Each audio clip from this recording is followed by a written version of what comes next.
It began with a sound that Paris was not meant to hear. Not a bullet. Not a broken glass. But the sharp, commanding echo of a voice, South African, cutting through the marble corridors of the Four Seasons George V. "Hands where I can see them." The guests froze. The waiters dropped their trays. A woman screamed, softly, the way people do when they're not sure the threat is real. For a moment, everyone thought it was a movie set. Because everything dramatic in Paris feels like cinema. But this wasn't a movie. This was the biggest international police operation South Africa had ever launched outside its borders. And it was unfolding under the chandeliers of one of the world's most luxurious hotels. At the center of it all stood a man who had once given the same order. Nathi Mthethwa, the former Minister of Police. A man who had built his career on order, loyalty, and silence. And now that silence was about to destroy him. As the officers stormed the suite, the night became unreal. Behind the velvet curtains and gold trim, the truth spread like ink spilled on a white tablecloth. The suitcases burst open. Stacks of euro notes fell onto the carpet like a storm of paper leaves. Each bundle was marked, numbered, almost ceremonial. And with them, scribbled in notebooks in what investigators later called the dead language of finance. To the untrained eye, it looked like chaos. To the officers who knew what they were looking at, it was a map. A map of corruption drawn in currency. And then came the final detail. A passport. Absolutely fake. Ornate. Convincing. Except for one thing. The name inside was not his. That moment, that single discovery, changed everything. Because this wasn't just an arrest. It was a revelation wrapped in betrayal. The man once trusted to protect the country's laws. Now he was accused of rewriting them, for profit. Outside the hotel, sirens screamed into the Parisian night. But from inside, only one voice remained. The silence of a man's world breaking. Thiva didn't resist. She didn't beg. She simply looked at the lead officer and whispered, "You have no idea who you're working for." That phrase, calm, deliberate, would later be the subject of investigation. Because he was right. They didn't know.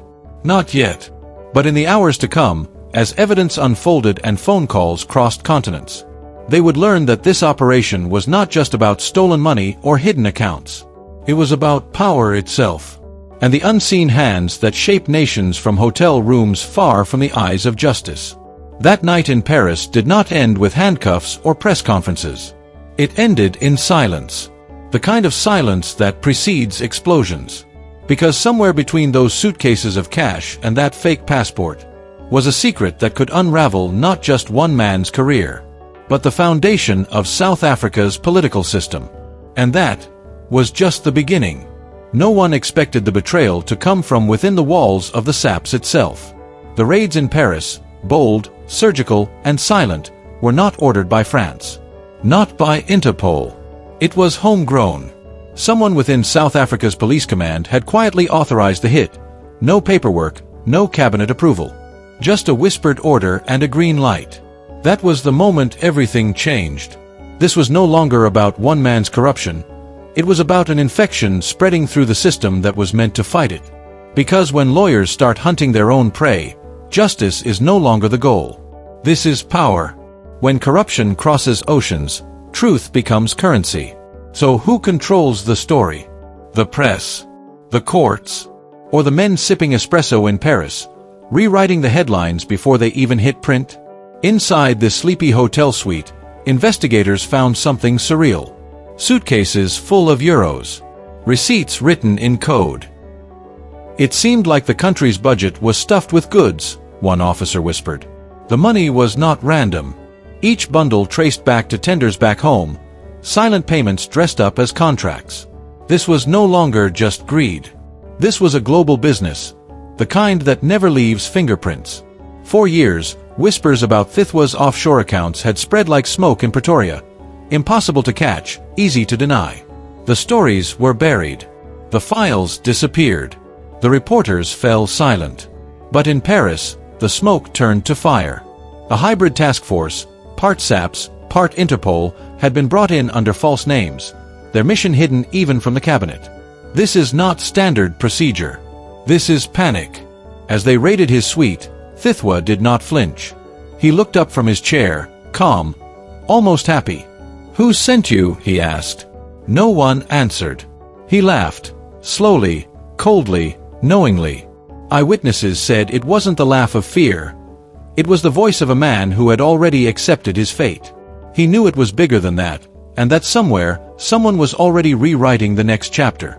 The search tore apart the suite. The drawers were empty, the safes were broken. Then came the discovery: 2 silver briefcases, identical in size, but not in the story. The first was filled with contracts and bank codes. The second, sealed with the South African official seal. Procurement papers. Tender approvals. All linked to European companies that had mysteriously won deals worth billions of rand.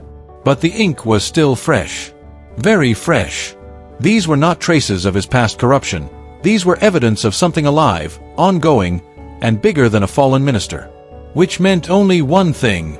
Bickus was never the target. That was the message. Among the men who attacked the Paris hotel was a familiar face. A high-ranking SAPS commander, still serving today. He wasn't there to arrest anyone. He was there to get something. 2 insiders later confirmed this.